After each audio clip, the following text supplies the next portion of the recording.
Okay, so here we are in the Linspace studio with Vivek Ravisankar of HackerRank. Welcome. Hey, thank you for having me in the podcast. How are you? Good. I mean, I am here in Hawaii. I'm on a offsite, but the show must go on, and we've been trying to schedule this podcast for a while. So I was like, I'm not gonna make you reschedule again. Like, you're a busy guy, you got lots of things to do, but like I think the state of hiring is always like very interesting. People are cheating at exams. And then people are using AI to also like evaluate candidates. It's just a mess. So I guess like, what's the state of like engineer hiring these days? What are you seeing? Wow. Yeah. Let's start right there. Hey, first off, love your commitment. You're on a vacation, looks like in Hawaii or wherever you are, but Offsite. you still This is offsite. the Offsite. cognition Okay. company offsite. Yeah. All right. Okay. So then you're working, but still love your commitment on this. What's the state of hiring? The state of hiring is in a very, very interesting spot. So maybe I could just like take a couple of dimensions in terms of looking at it. So I would say if I have to think about the overall jobs perspective, I think Indeed has this. Indeed.com is the number one job site. Reasonable barometer for developer jobs. Not, I wouldn't say it's like the perfect one, but if you look at the job board index, you would find that the developer jobs index has flattened year over year, 25. Actually, I do have some stats. Do you want me to share? Go ahead.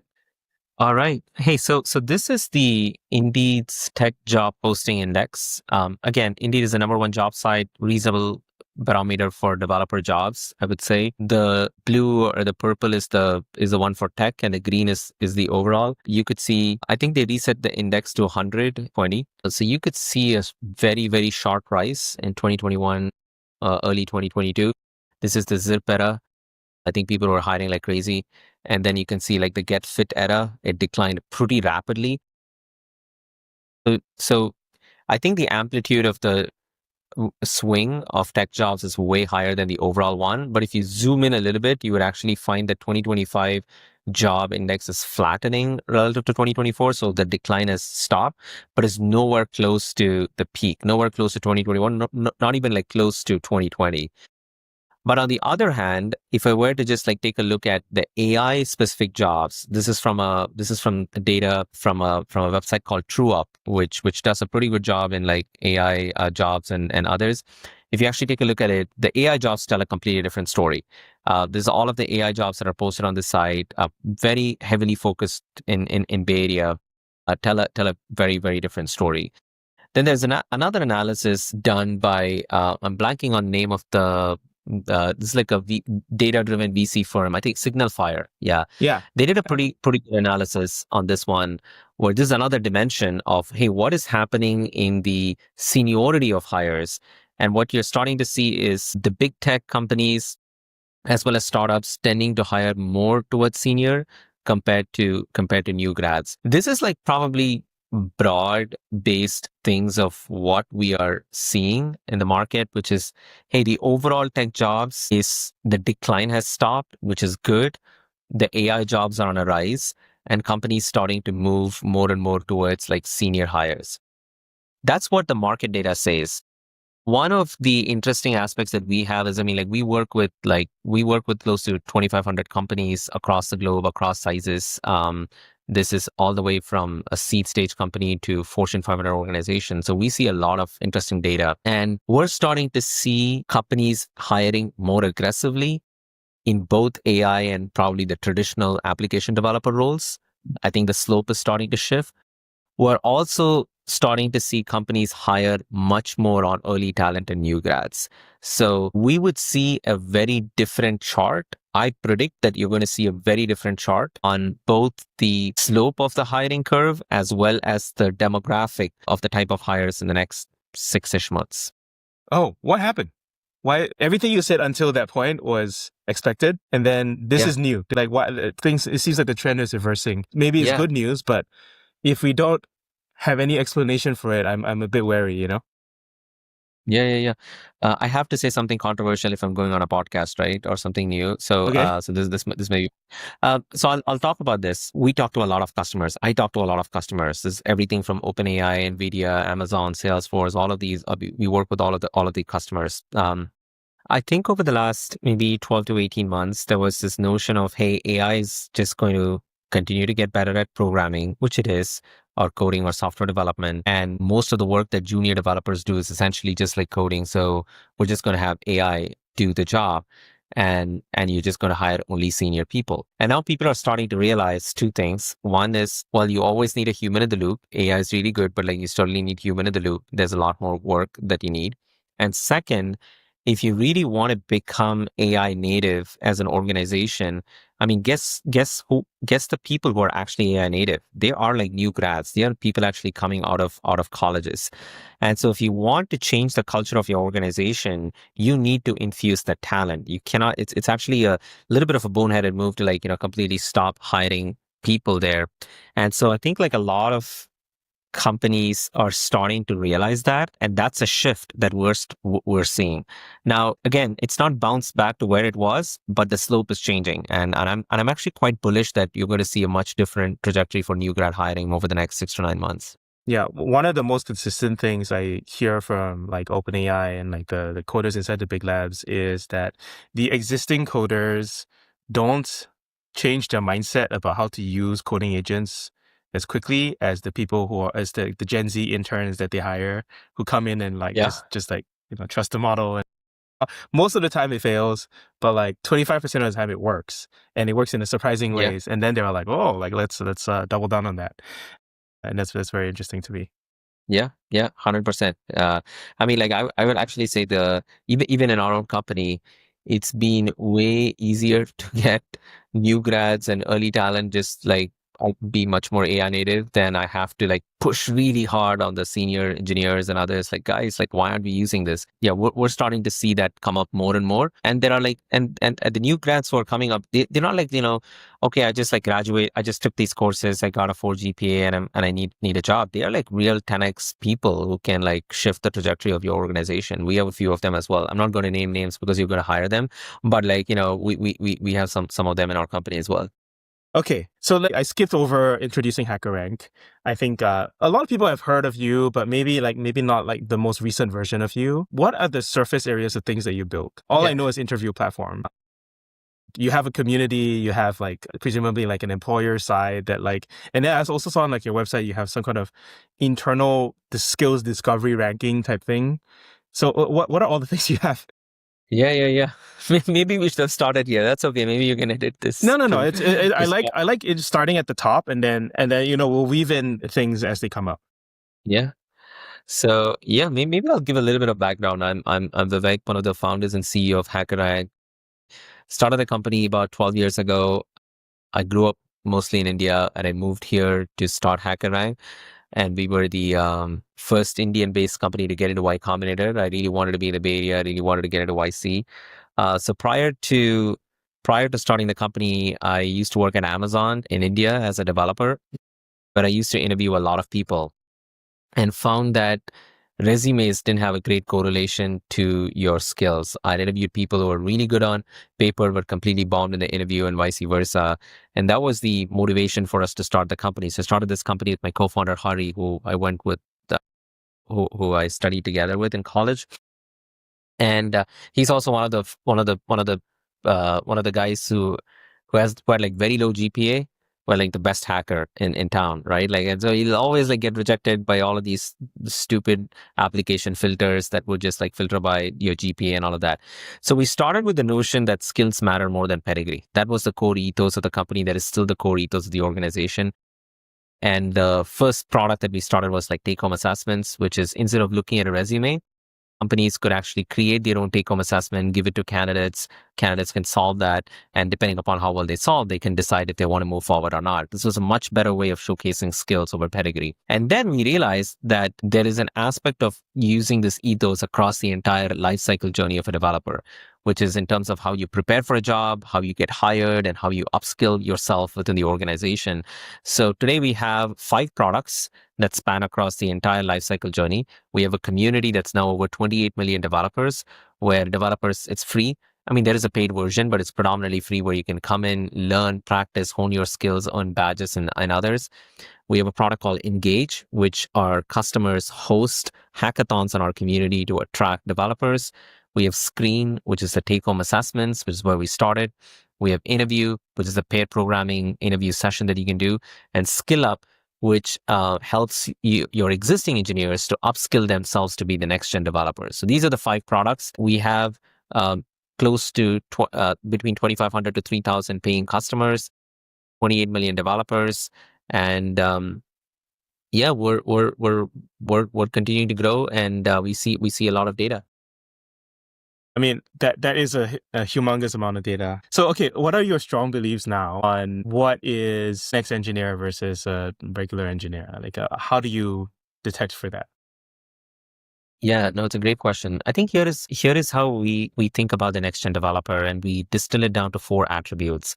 The first one is you need to be very strong in the fundamentals of software engineering. Yes, AI is going to do a bunch of things, but you still need to know the fundamentals. I mean, just like the way we think about it is, your 90% of your flight is flown by AI, but you still need the pilot to know aeronautical engineering. You wouldn't jump on a plane if your pilot is a white pilot, right? Like I'm sure like you'll get off. So you still need to know the fundamentals of software engineering. And that doesn't mean like, trick questions and things of those lines. You need to know code complexity. You need to take a look at the code and say whether it's O(n) or O(n) squared. You need to know the basic data structures. You need to know the building blocks and all of those things. Second attribute is you need to be able to use AI across all aspects of SDLC. Well, that was supposed to be the job of a developer, but we got so bogged down with just like writing code and all of those things. And we started to have like specializations across each of them.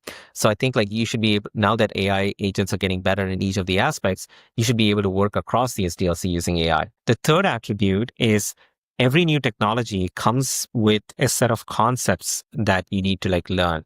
And specifically, so you need to have a very strong knowledge of AI concepts. And this is everything from prompt engineering to fine-tuning models to setting up MCPs. And like there's just going to be more and more of this that's going to come up. And finally, you need to have a lot of taste and good taste and business acumen whenever it comes to building products. So this is how we define the next gen developer or the 10x developer. You're strong in fundamentals of software engineering. You can use AI across all phases of SDLC. You have very good knowledge of AI concepts, and you build with good taste and business acumen. And this is how we've structured our company. This is how we're structuring our products to help developers become the next gen developers, to help companies hire the next gen developers, and to upskill their existing people to become the next gen developers across these attributes. Yeah, I mean, I think the AI piece must be new, right? Like, how did you, develop this over the last 3 years? Yeah, it is new. So, so one thing that we realized and we did was our goal has always been like, hey, whenever it comes to evaluating a developer, we need to make sure that it can mirror your daily job, the day-to-day job. And if you think about the evolution of sort of technical interviews in general, I guess like maybe in the 1990s, people used to ask questions like, how many golf balls fit in a 747? Things on those lines, like to just like evaluate your computational thinking and stuff. It has got nothing to do with programming. And then we started to ask people to write code on a piece of paper. For what it's worth, I got my job at Amazon. This was like certainly I'm dating myself over a decade of writing code on a piece of paper. And then we shifted, but it was still like data structures and algorithms. And then we shifted the same writing code on a piece of paper to online. Then we started doing toy projects. And now where we see companies going is towards evaluating them on real world tasks on code repositories. That's where like the world is going. And when you think about like evaluating real world tasks on code repositories, then your environment, which is the IDE that you use and all of those things also need to mimic the real world. So we took a lot of inspiration from the Cursors of the world or the Windsurfs of the world, whatever it is, like in terms of like IDE, Copilot next to it, building code repositories and making this as real as possible. So that's been the evolution for us. So we've always believed in it. We also think the next evolution is going to be beyond code repositories because again, as much as IDE and AI assistant and code repositories like the home for developers, that's not the only place that they work in. It's always like the prod is down. Okay, so you go to Sentry, you look at logs, you look at a bunch of things, then you go back to your IDE, you try to fix. So the next evolution of interview might even be beyond just like a code repository set of tasks with an IDE. So we think we're pushing the bar, we're pushing the industry to make your interview process mirror your real world work as much as possible. Anything on coding agents, like the cloud codes and all that? Or I guess copilots, or I don't know what era we're in. Yeah, yeah. Well, you must be knowing more than me. You're now close This to is it, my but whole life right uh, now. Yeah, no, like not only do I work at Cognition and Windsurf, and then I also, am like organizing this AIE code thing, which, you're definitely yeah, invited yeah. to. But like, it's like, yeah, everyone's launching a terminal, and everyone has like the cloud thing. Codex launched the cloud thing, Cloud Code launched the cloud thing, and like, I don't know if it's like part of the skill set to like try everything or just pick one. The way we think about that is, the way we think about that, and we define our hiring process also like that is, there are two major work types of workflows in today's world that developers use. One is you're going to tell an agent, or actually a bunch of agents, go do some stuff, and once it's done, you're going to review the PR. That is one workflow. The second workflow is you're going to use AI as a co-pilot to actually do the task. These are like the two workflows. So the way we test for the usage of agent stuff is less about can you prompt the agent to do the work, but more in terms of, hey, I've actually generated a bunch of PRs from Devin or Claude Code or Gemini or like Codex or whatever. Can you go ahead and like review, and how good is your reviewing capabilities on that? And then of course on the AI as a co-pilot or an assistant, it is, here is a code repository, here is a feature that you need to build, go build it alongside Copilot. Of course, you can also use an agent, but that's kind of how. But those are the two predominant modes that we see. It's also likely the reason why Cognition also believes that way, right? Like you guys acquired Windsurf, which is more of an IDE and a Copilot, as well as like Devin is more of an agent. I think we're going to find these two as the predominant workflows. Will one supersede another? I don't know. We'll have to wait and see. But as of now, I see both of these workflows existing hand in hand. Yeah, I think so too. I've been calling this like the sort of async value of death. Like basically you want either like the sort of super local, you're working on the hardest problems, you need the agent to help the human, or the other side where it's like super async, you don't really care, it's like just changing a button, something that's super commoditized. Yeah, So you can just send it off to yeah, Devin or whatever. yeah. By Yeah. the way, like even internally, we're getting to in our company, we're getting to a point of it's not just like developers, but solution engineers, support people being able to tag something like a Devin to say like, hey, there's a typo in this error message, go fix it. I mean, like you don't want to bother engineers for that. It's always in the low priority task, never gets done. So yeah, so we're starting to move in that direction. Yeah, it's really like, it's great for the marketers, the PMs, the CEOs who like, should not own the Yeah, code, but at least can like yeah, prototype the yeah, yeah. PR and say, The CEO shouldn't just like misuse and just like cause a bunch of tech debt, which engineers have to go and fix. So I'm very cognizant of that. Yeah. yeah. Well, so, you have 5 products. Would you still say like the interview stuff is the core business? Yeah, I would say the screen and the interview, the two of the 5 products, is about like 80 to 85%. And then I'd say skill up is starting to be like close to 10-ish%. Engage is 5%. Community, we just introduced pricing plans. So it's a very, very small Wait, how percentage. do you price That would be. community? Yeah, so we are so a bunch of all of the challenges are free, and now we are introducing two plans. One is a plus, and the other is infinity, where you could just have AI tutor for all of the challenges, where you can actually learn from it. The plus has limited amount of tutor that you can use, and the infinity has like unlimited. You can just like use it for as much as you like. So that's our pricing plan. Okay, so you're killing leak code, basically. I guess Cluely can lead code. It's okay. Okay, um, let's start the Cluely discussion, right? Because you're dancing around it. yeah. Yeah, Yeah. Cluely came on scene. Was there a major AI cheating tool before Cluely, or was it Cluely that just drew a lot of attention to it?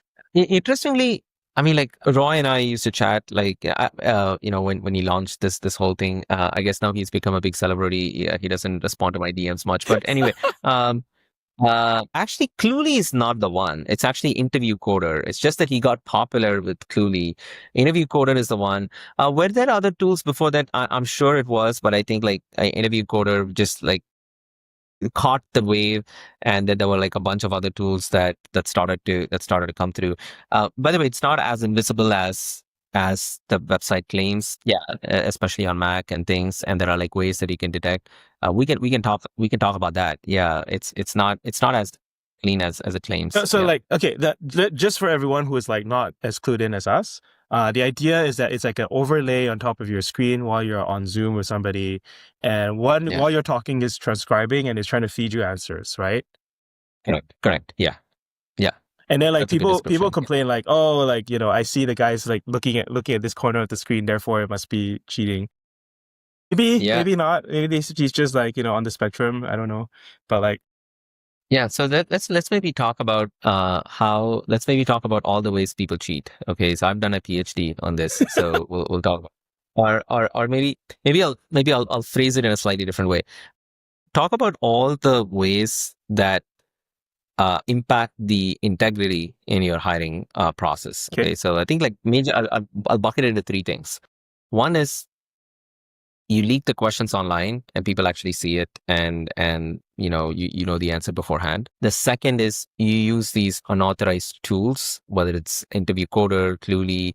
There's one called UltraCode. There are a bunch of things that come up. The third is impersonation. I ask you to take the interview or the test on my behalf. So these are the three ways in terms of how it actually does. And let's talk about what is our stance. The way we define integrity is it's not about whether you use AI or not, it's about whether you follow the rules. So we think about like integrity when we think about when we think about building the integrity engine is, hey, how do we make it very clear to the candidate that these are the rules, and how do we make sure that you can prevent the candidate from sort of going away from the rule. And third is, if the candidate does exhibit suspicious behavior, how do we actually flag that both to the candidate as well as to the company immediately? I mean, those are some of the principles that we follow whenever it comes to the ensuring integrity of the process. So question leak, we actually run scraping across a lot of the different websites, a lot of different forums to actually see whether questions have gotten leaked. Can you, Chegg is the biggest offender. But I love Chegg as a company and things of those size. I know they're going through hard times, but rooting for them. I hope they come back. Oh no. But Chegg is like right up there. There are other forums, StudyX. It doesn't really leak. We actually don't see a lot of questions getting leaked on lead code. I mean, there are, but it's not in the top 3 or the top 5. So we actually run our scraping mechanisms across a lot of forums, a lot of these sites to pull them up. We then do DMCA. Sometimes they take it down. Actually, most of the times they do take it down. They respect and take it down. Do you do this for free or what? You're running your customers' questions on. Yeah, customers' questions, our own created library questions. So as part of your service, you run DMCA takedowns. Yeah. Oh, okay. Yeah. We do that. Yeah. And so they all respect we it. do that. Sorry? They all respect it. They all respect the DMCA. Pretty much. I think I'd say like 95% plus actually respect it. And we are also very cognizant of, sometimes people actually upload this on like some GitHub repository and when you put a DMCA, you want to shut down the entire GitHub repository. We got caught once like that in Hacker News. You get like that on Hacker News. It's just like it's just like the giving like a very soft ball to a bunch of hungry lions. They just like come and pounce you. Oh, you guys suck, blah blah blah. So we had to like tweak and make sure that we're very confident that it is the leak question. And when they go in DMCA, there's like a human in the loop before you actually submit the request and all of those things. So we've done a lot of work in making sure. I mean, ultimately, we're striving to make sure that we have like a fair process. And as much as customers want it, it's also the candidates want it. Like I've seen like candidates DM me on LinkedIn and Twitter or X saying like, hey, I want you guys to up the bar in terms of how much you think about like caring about the hiring process and integrity, because I'm doing it in an honest way, but the guy next to me is not. And I don't want to lose the opportunity. So it's as much a big deal for the candidate as much as for the company. So that's the first pillar of like the question leakage. The second one is all the unauthorized tools that you use. So a few things that we do here. One is we have trained our own plagiarism model, which can detect whether you're using an external tool to write code or not, with about like 85 to 90% precision. So we have actually trained. So which means like whether it's Clueless or any other mechanism that you actually use, there are some coding patterns. Everything from how quickly you solve to how many times you edit certain things. I'm sure like now people are watching this as though like, oh, Vivek is open sourcing the algorithm. Let me try to like game this. Like, no, it's going to be very hard for you guys to game it, but I'm okay to like, just like, tell it out. But like, so we've trained our own sort of plagiarism model to detect that. And on top of it, we have like varying degrees of protection that we give for our customers. Like, so we introduced this thing called as a proctor mode, which asks you to share your screen. It can look for applications. It can take screenshots on a regular basis. We also have an app, which is the next level, Proctor Mode Plus Plus, which now can act as your operating system. So it can actually shut down apps like Clueless of the world as well. So we have like different mechanisms from basic plagiarism detection of coding patterns. I say basic in the sense of like, the first level all the way to, download an app and it can actually shut down other things. The third one is impersonation. We do a lot of image verification. We also like suddenly you would find like two people coming on the frame. Suddenly you find a different person in the frame in the middle of the test. So we see a lot of them. So we actually like look at images. We parse through to make sure that it's the same person. So we do all of this. I'll say one more thing. I know I've been on a big monologue. Above all of this, we are embracing AI. I think it may have been Steve Jobs, but I don't know. This might be one of the quotes that always gets attributed to somebody, but they never said it, right? Like, I don't ever think Henry Ford said, if I asked people what they want, they would want a faster horses. Oh, it's not him? Oh shit. I don't think Henry Ford said that. It's widely attributed to him. Clearly, it's Albert Einstein said it. Sorry? I'm joking. You think everything leads to everything leads to Albert Einstein. I missed that. Yeah. So I don't know. This might fall in one of those things. I think he was like, hey, the best way to embrace piracy is to make it official or something on those lines. And I think he was referring to Napster versus the iTunes store. You're illegally downloading and stuff. Like, why not I just like make it official for you to just like download it? And so, hey, if you want to prevent people from using all of these AI tools and stuff, why don't you just like give AI as part of your assessment, as part of the hiring process? Yeah. So yes, we're going to do all of these things, but more importantly at the top, we want to make sure that like people get access to AI assistant, which also means you also need to think about like a different kind of problem. It cannot be the standard lead code rote stuff that you want to do, which will mean so it's going to be more real world, more code repositories. It's also something that developers really love and enjoy much more than the normal one. So that's the direction in which we're heading. Yeah, amazing. I mean, I think that's a really encouraging. I think that's I guess enlightened or inevitable, actually, almost is like the best word for it. Like, you can't avoid it. Like, you might as well get with the trend. Yeah. Yeah, I think like, does it differ for more senior versus more junior now? Like, are you seeing that, I guess there's a lot of fear that there's a massive decline in junior hiring. But we just talked about how junior might be bouncing back. They have more skills in the agentic coding. Any differences on seniority side? So first off, it's bouncing. It is, the early signs are very promising, just so you know, because we look at how many people are companies sending assessments to junior versus senior, how many people they are interviewing. Grown about 20 to 25% year over year, relative to all of the other news items that you see on social media, where it's like, hey, declining, everybody's going to be out of jobs and stuff. And I actually expect it to continue. In terms of the hiring process, yes, it's certainly different. I do think the fundamentals aspect remain the same, but like how deep you actually dig into varies a lot. I think for a senior, it's much more around like system design and other aspects of it. So I do think that changes. And I also think the more senior that you go, I think you have a bigger ego. So anytime you send a take-home assessment, you're probably not going to attempt one. So I guess like, you reach a different kind of a stratosphere for like principal engineer and others where you're not even going to attempt a take-home assessment. You're going to directly go into the interview. So from a rubric perspective, I would say new grads, fundamentals and like much more hands-on coding with AI assistant. For senior, it is still fundamentals, but much more of code review and architecture and system design and other aspects of it. And then like whatever super senior or so, the principal engineer is mostly going to be directly on interview. And and if you have the Meta label, you got to probably pay $5 million. So that is there as well. Are you seeing like a lot of Meta AI candidates because they just got laid off? I don't know if they act so quickly. We haven't. Yeah, the recent one we haven't seen much. But I also think they're like AI researchers, so we don't see a lot of AI researchers Yeah. yet coming through. Actually, don't know how their interview process is. My guess is like there's such a dearth. They're just like, oh, you're an AI researcher, come here. Here's $1 million. I don't know if that's kind of like what is happening. I think it's probably getting pretty crazy. I've talked to some researchers. So Yite is a friend of mine, and he's leading thinking at DeepMind. Mostly you can tell when you ask them training questions if they have the right intuition.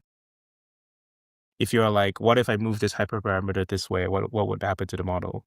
And if they don't have an intuitive sense, if they're like, I don't know, I have to check, probably they don't actually have the hands-on experience. Interesting. And so like at some point, if you're really in ML, and there's like, 200, 300 of these people in the world, they all know each other. So like, yeah, I mean, if you've been through that kind of training or that kind of practical hands-on experience, then and like everyone else, has more traditional ML work, and it's not training a frontier model, and that's a different job market, and there's also a market for that. I think like the interesting thing also, I was kind of curious, like, so some of your clients are like the big labs, and I think like if, there's a lot of people that want to join the big labs. You don't have to name anything in particular, but like, what are they looking for? If I'm preparing for an interview, like, what do I do? I'm going to say something. I don't know if it's controversial or Let's do not. it. The AI native or AI forward companies are the least AI forward when it comes to interviewing and hiring process. I think Anthropic is not our customer yet, so I'm not going to talk about all about our customers. I don't want you to get in trouble. I might get in trouble, but Anthropic has, if you go onto their careers page, I don't know if they still have it. They had it like about a couple of months back. They make it very clear that you should not use AI when you're applying to the job. Actually, they had, let me see if I can pull that out. They had this honor code just about a few months back, so I don't know if they still have. Hey, while we encourage people to use AI systems during their role, please do not use AI assistants during the application process. We want to understand your personal interest in Anthropic without mediation through an AI system. And we also want to evaluate your non-AI assisted communication skills. It's very interesting, right? In terms of in terms of what they do. So that's probably an interesting one. The most AI forward companies, if I think about it, are not as AI forward as you would expect in the hiring process. The companies that are pushing AI hard comes a lot from services organizations. These are very large services organizations, consulting services organizations. I think I can understand why, because it's like a margin business. You are selling human labor, and if you can actually make it more productive, is actually good for the team, for the company, for the organization. They are actually much more AI forward and pushing through to get this. So that's what we see. Although, like, I know every company is working towards becoming much more AI first, which is, and when I say AI first in the hiring process, it's going beyond the traditional algorithm, data structure stuff to code repositories, having AI assistants built into it. So yeah, so that's a shift. It's much more early in the AI native versus the large Fortune 500 organizations or the large consulting kind of services organizations that we work with. Yeah, that's surprising, but maybe also the way they have a very high bar, and they want to make sure that you jump through the same hoops that they went through when they were hired. Excellent. You don't have to focus too much on hiring. I know you're sort of very broad, general. You have a lot of opinions on the sort of AI landscape. So just kind of like stepping out of your role at HackerRank, like what else is sort of like top of mind that that you really wanted to riff on? There are a bunch of things that I think about, that I think through. One is why is AI not as helpful as it's projected at work for non-developer roles? Okay. It's not so it's always puzzling. It still doesn't create good presentation, still doesn't create good financial models, still writes like pretty poor docs. Even in the developer world, I think there's like mixed thing in terms of productivity gains. Like people say, oh my God, like, this is, that's what you get on social media, right? Like, oh, this would have taken me a week. I did it in 2 hours. Sure. The consultant Yeah. I mean, especially the presentation one, everyone seems to love the slop. There's all these startups that are, putting out presentations and it's like AI generated image that just like kind of doesn't mean anything and just like takes up space. And Yeah. I think my learning from that is actually people want slop. People deal with all sorts of human originated slop all day long. So replacing with the AI slot doesn't really matter. And your standards are high. You think that, oh, I would never do AI slot presentations. But I tell you, like, there's millions of people out there who like their standards are not that high. Yeah. One interesting thing that I've observed is people, I mean, humans are just like wonderful. I have a newfound respect for humanity after all of the AI. We are adapting so quickly that now humans can pretty easily distinguish whether something is done by AI or human, or at least like something is done entirely by AI or human. I've seen like people react to, oh, this doc seems like it was written by AI. There was a guy who actually came and did a presentation for us as part of the interview. That was very obvious and was done by AI. But that's not the interesting thing. The interesting thing is not only are people able to discern how much of AI was used or not, but if you used a lot more AI than human element, you start to ascribe a lower value to it. Oh, this was actually mostly done by AI. I'm not very impressed. What did you really do? Um, and that is starting to be an interesting aspect that we're figuring out. Um, so I actually think the more AI becomes powerful, the more valuable human craft and other elements are going to become, because people are going to easily determine, oh, this is all done by AI and just going to attribute a lower value. Yeah. Oh, yeah. I think it's interesting. I'm actually a little bit more open to it in the sense that if it's helpful, it doesn't really matter if it came from AI or humans. But when the Okay. human submits it to you, they sign off on the whole thing. It means Hmm. they stamped that they review it. So if I come across slop in there, I don't care if it's AI slop or human slop. I blame you, right? So you better come to Interesting. me. You better come to me with like good stuff. If your judgment is poor, whether or not you wrote the thing, I don't care. If your judgment is poor, if you cannot review for me that you have like slop in there that should be taken out or edited by human hands, then you probably shouldn't work for me.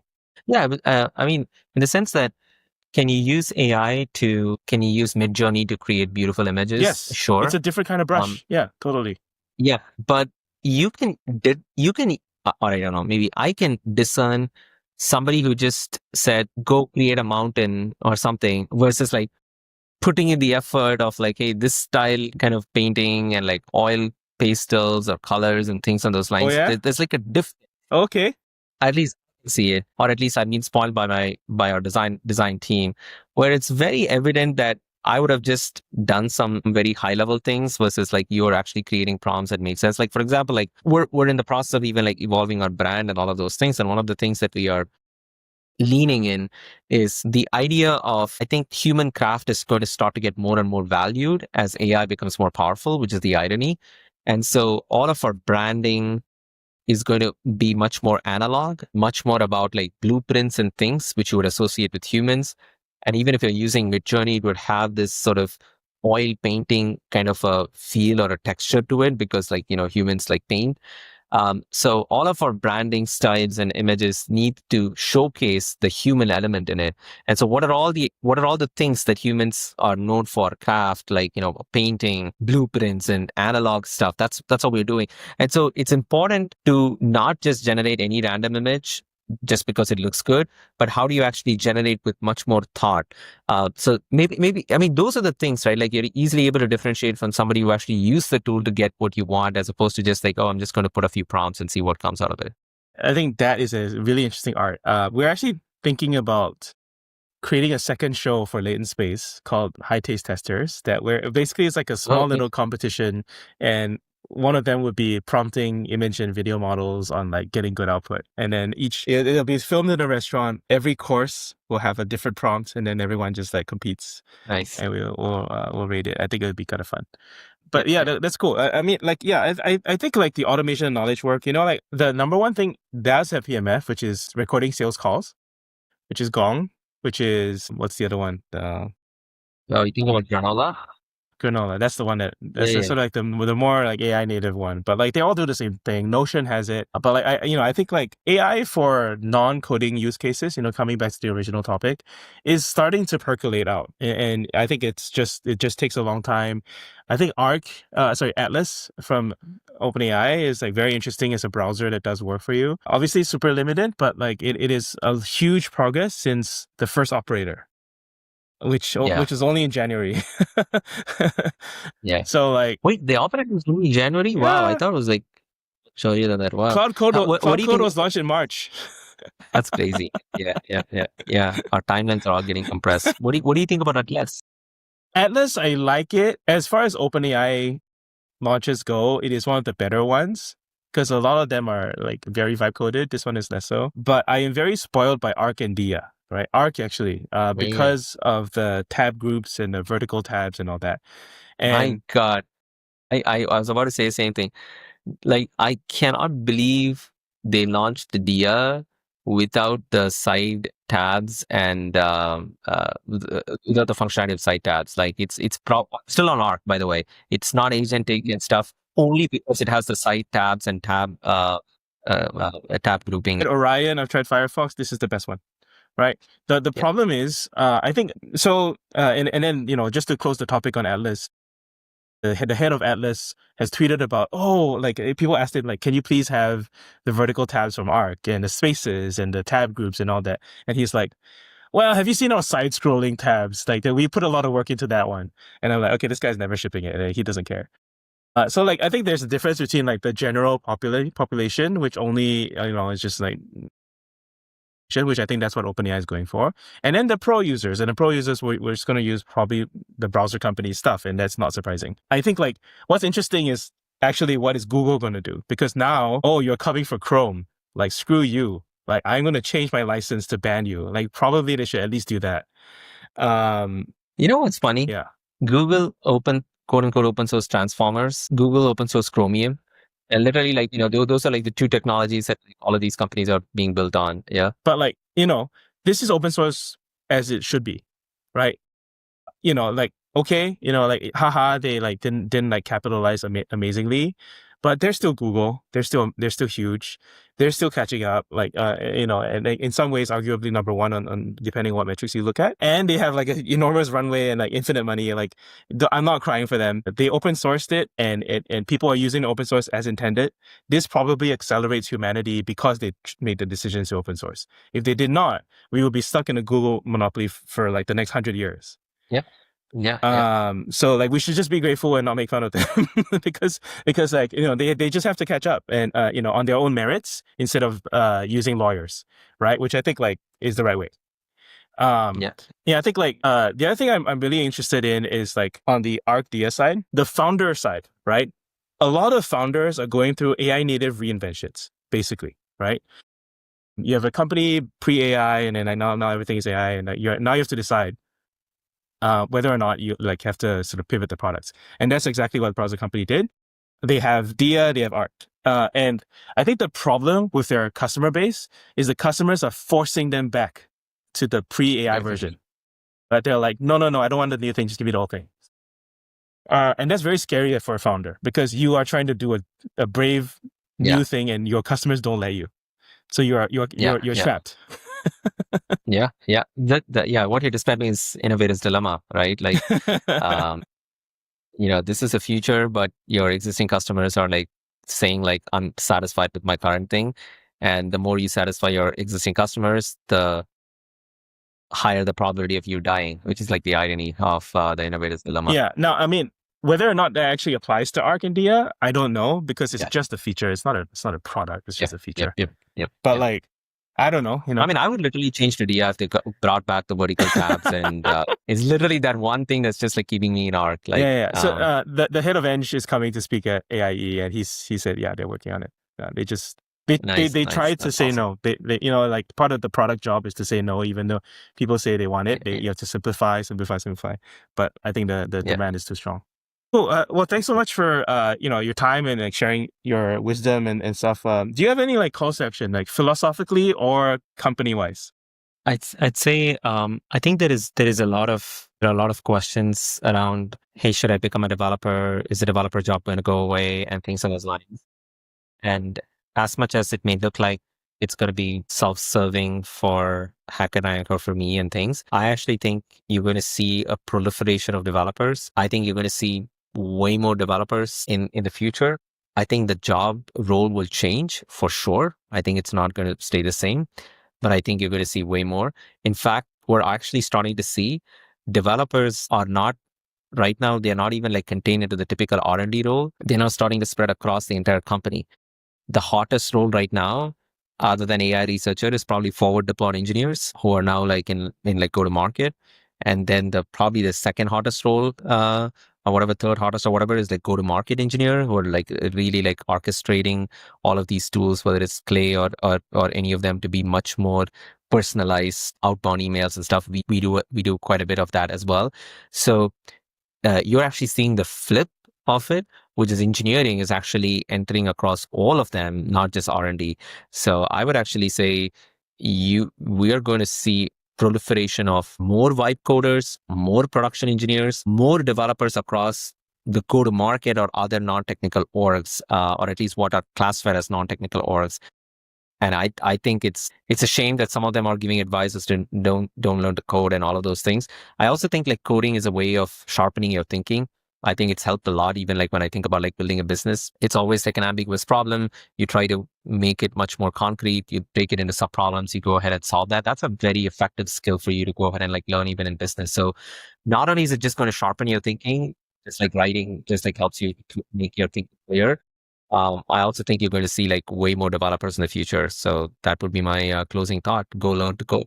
Yeah, I strongly endorse this. It's one of those weird things where, like, if you believe a little bit in AI and coding, you do what you say. If you believe too much, then you're like, oh, it's gonna take away the job, so I don't bother. And I think there's like a Yeah. happy middle. It's weird. I'm trying to get Singapore government to encourage people to learn to code. Like, I want to change our national second language from Chinese to Python. That is Yeah, cool. That like is cool. haha, but like no, like in schools, elementary schools, replace every single like at /s/Chinese /Python, Uh-huh. right? Like just search and replace, and you will Yeah. in 30 years you will have the strongest nation of coders you ever see. Yeah. Agree.